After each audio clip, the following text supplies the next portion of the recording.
내 마음처럼 일해주지 않는 아르바이트생 때문에 스트레스 받고 계신가요? 그렇다면 이 영상 끝까지 시청해주세요. 사업 인력 관리로 스트레스 받을 때 대처 방법 5단계입니다. 저도 요즘에 아르바이트 그리고 이런저런 인력을 쓰면서 참 스트레스 받는 일이 많더라고요. 제가 그전에는 최대한 인력이 적은 일을 계속 진행을 하다가 이번에는 인력이 투입되는 일을 시작했는데 이 고객들한테 받는 스트레스보다 인력 관리에 받는 스트레스가 더 큰 것 같아요. 특히 지난달에는 그 세팅을 하면서 정말로 힘든 시간을 보냈어요. 그래서 그 과정에서 제가 책도 읽고 고민도 하고 하면서 어떻게 해야지 이 스트레스를 좀 감당할 수 있나, 좀 관리할 수 있나 정리를 해봤거든요. 그것에 관한 이야기입니다. 그러니까 첫 번째는 제3자의 입장에서 본다입니다. 어떤 자극으로 마음의 소용돌이가 치고 있는지, 내가 지금 왜 화가 났는지, 왜 기분이 나쁜지를 제3자의 입장에서 보는 거예요. 제 몸이 교통사고를 당했을 때 영혼이 빠져나가서 나를 보고 있는 것처럼 그렇게 한 발짝 떨어져서 텔레비전을 보듯이 그 상황을 한 번 더 직시해 보는 겁니다. 저 사람이 어떻게 나한테 이야기를 했길래 내가 스트레스를 받고 기분이 나빠졌는가, 이거를 파악을 해야 된다는 거죠. 그리고 두 번째, 감정을 배제합니다.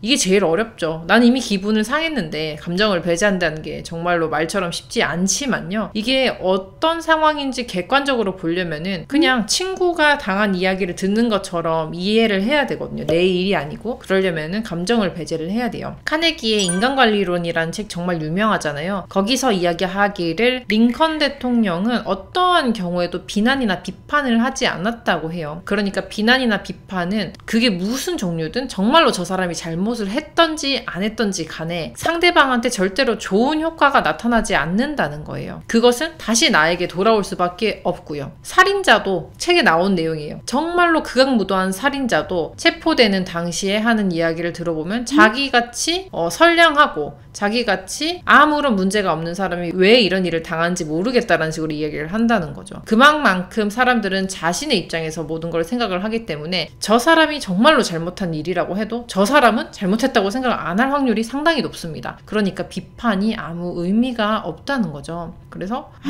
실제로 그 상황이 되면 데일 카네기 인간관리론에서 비난은 아무런 도움이 되지 않는다고 했어 라고 생각은 하지만 마음을 그렇게 다잡기는 쉽진 않아요. 하지만 노력은 해볼 수 있다는 거죠. 세 번째, 숨을 크게 들이쉽니다. 이게 진짜 좀 뭐랄까요, 단순한 것 같지만 정말 중요해요. 15초만 내가 기분이 나빠졌을 때 15초만 참으면 그 기분의 나쁨의 단계가 훨씬 떨어진다고 하거든요. 그러니까 내가 딱 어떤 자극을 받았어요. 그때 바로 내가 반사적으로 이야기를 해버리면은 더 나쁜 감정 표현이 될 수 있지만 15초만 크게 숨을 들이쉬고 내쉬고 하면서 마음을 정리하는 거예요. 그때 제가 이미지네이션 하는 거는 들이쉴 때는 초록색 공기가, 맑은 공기가 들어가고 나올 때는 검은색 공기, 탁한 공기가 빠져나간다고 생각해요. 그래서 내 마음속에서 지금 들고 있는 나쁜 생각과 이렇게 어두운 기운이 맑은 공기로 들이쉬었다가 다시 검은 공기로 내셔진다. 내 몸에서 빠져나간다. 라고 머릿속에서 눈을 감고 계속 생각을 합니다. 그리고 네 번째, 다시금 마인드를, 생각을 개선합니다. 어떻게 개선하냐? 나는 지금 공부를 하고 있는 거야. 학교를 다니는 거야 라고 생각합니다. 이건 이제 저희 남편이 얘기를 해준 건데요. 새로운 환경에서 새로운 일을 하다 보면, 그리고 새로운 걸 세팅하다 보면 당연히 스트레스나 자극은 생길 수밖에 없습니다. 어디서든 마찰이 일어나겠죠. 사업을 운영하면서 인테리어 공정에서도 일어날 수 있는 거고, 어떤 그 세입자와 그리고 임차인 관계에서도 일이 일어날 수 있고요. 그 뒤에 여러 가지 공정 과정에서 분명히 힘든 일이 생겨요. 그 과정에서 제일 끝판왕이 저는 인력 관리인 것 같다라는 걸 이번에 느꼈어요. 특히 처음 세팅 때 좋은 분을 구해야겠다는 생각으로 정말 시급도 높게 올리고 그리고 귀하게 모셔왔다고 생각했는데 제가 지불하는 비용만큼의 돌아온 것이 없다는 생각이 계속 들고, 그리고 오히려 정말로 제가 모시고 왔지만, 제가 모시고 왔다는 표현을 항상 쓰거든요. 어떤 일을 할 때 어느 분이든 모시고 왔다는 표현을 쓰는데 정말로 모시는 상황이 되는 거예요. 점점 제가 다 맞춰주니까 진짜로 이렇게 모시게 되는 상황이 되더라고요. 그래서 이것에 대해서 정말로 머리를 많이 썼어요. 제가 어디까지는 결단력 있게 해야 되고 어디까지는 수용을 해야 되는지에 대한 고민을 많이 했었는데 마음을 이렇게 먹으라는 거죠. 이 분야에 대해서는 내가 새로 시작하는 사업에 대해서는 처음이니까 1학년 1학기 입학생 새내기다 라는 마음을 가져야 한다는 거예요. 그 말이 큰 위안이 되었어요. 제가 그 전에 아무리 많은 사업을 했어도 또 신규 사업을 만드는 거고 완전 다른 카테고리라면 거기에 대해서는 이제 시작하는 초보 사업가니까 거기서 다시 하나씩 부딪혀 가면서 제가 배워야 하는 것들이 분명히 있는데 그거를 돈 주고 지금 배우는 입장이라는 거죠. 그 돈을 주는 게 예를 들어서 학교에서 공부를 할 때는 학비를 내듯이 저는 지금 그거를 임금을 지불하면서 온몸으로 배우고 있는 겁니다. 그래서 당연히 서툴고 삽질도 하고 마찰이 생기고 조율할 것들이 많은데 그때마다 도대체 왜 저 사람은 나를 이해해주지 못하는 거지? 라는 생각보다는 그래 나는 이 사업에 대해서 배우는 중이야. 1학년 1학기야. 학비를 내고 학교에서 수업을 듣는데 나는 학비 대신 이제 인력비를 내면서 수업을 받고 있는 거야 라고 마음을 달리 먹는 것이 마음의 평화에 좋다는 거죠. 잊지 않아야 될 거는요. 사람들은 남의 큰 상처, 남의 더 힘듦보다 내 손에 찔린 작은 가시가 더 아픈 법이에요. 제 눈에는 그것이 탐탁치 않더라도 상대방은 그것이 최선일 수도 있다. 이걸 계속 생각을 해야 되는 거죠. 5번째, 결론을 내린다입니다. 상대방의 의견을 최대한 수용하되 도무지 조율이 안 되는 접점까지 왔을 때는 제가 정확하게 어느 정도까지는 수용할 수 있다라고 알려드려야 된다는 거죠. 그리고 그걸 알려드릴 때는 저 사람이 그만두고 나갈 수 있다는 것까지 가정을 하고 시작을 해야 된다는 겁니다.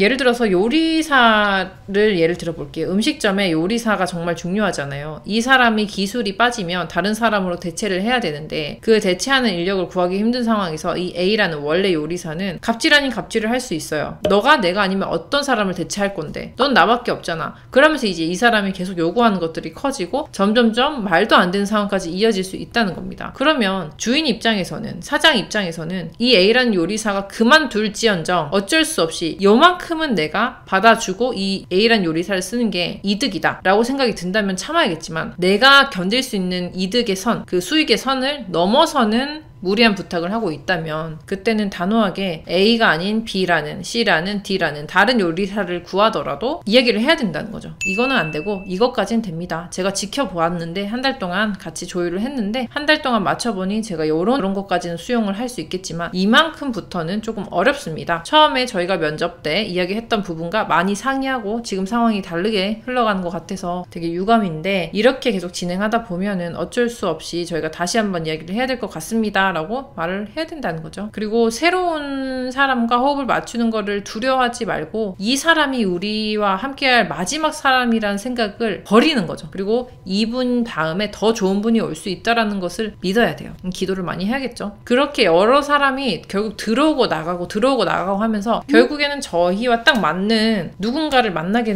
되는 시점이 올 거예요. 그리고 그 시점을 위해서 우리는 노력을 해야 된다는 거예요. 지금 처음 들어온 어떤 요리사라고 할게요. 어떤 요리사 아니면 어떤 기술자가 우리 회사의 마지막 기술자라고 생각을 하지 않아야 된다는 거예요. 지금 당장은 너무 중요하고 그리고 첫 시작이니까 좋은 분과 쭉 오래 했으면 좋겠다는 마음이 들지만 결국에는 사람은 계속 환경이 바뀌고 또 상황이 바뀌다 보니 아무리 좋은 직장에서 일을 해도 상대방이 다른 더 좋은 직장으로 갈 수도 있는 거고 이사를 갈 수도 있는 거고 어쨌든 옮겨지기 마련이니까 그거를 받아들여야 된다는 겁니다. 결과론적으로 이야기를 하면요. 제가 한 진짜 1, 2주 동안 정말로 골머리를 많이 썩었어요. 인력 관련해가지고. 지금은 이제 어느 정도 해결이 됐는데 이 5가지 단계를 거쳐서 마음을 정말 많이 내려놨습니다. 이것 때문에 잠도 잘 못 자고 정말로 생각을 많이 했었는데 그게 제일 맞는 말인 것 같아요. 이 4단계까지는 제 마음을 컨트롤하는 거거든요. 첫 번째, 제3자 입장에서 본다. 두 번째, 감정을 배제한다. 세 번째, 크게 숨을 쉰다. 네 번째, 생각을 계산한다. 이 4가지는 내가 나를 컨트롤하면 되는 거예요. 근데 5번째 이제 결론을 내리고 그것을 상대방한테 이야기하는 거. 그게 제일 쉽지 않죠. 하지만 결국에는 그렇게 했고 지금은 정리가 잘 되었습니다. 그리고 실제로 또 다른 한 분은 결국에는 그만두고 다른 분을 모셨는데 두 번째로 오신 분이 훨씬 더 열의가 있으시고 잘 일을 해주셔서 차라리 전화위복이 됐다는 생각이 들어요. 이처럼 우리가 항상 하고 있는 일에 지금 당장은 정말로 큰 일이다. 정말로 이분 아니면은 안 될 것 같다라고 생각할 수 있지만 결국에는 또 좋은 분이 나타날 수 있다는 거를 잊지 말고 꼭 꼭 계속 생각을 해야 될 것 같아요. 이마저도 모두 다 지나가는 과정이고 이렇게 저는 1학년 1학기, 새학기를 잘 마무리하고 있으니까 또 앞으로도 사업 진행하면서 이렇게 소소한 경험담이나 아니면 해결책들 공유해드리면서 계속 노마케터스 진행해보도록 하겠습니다. 긴 영상 시청해주셔서 감사합니다. 다음 시간에 뵐게요.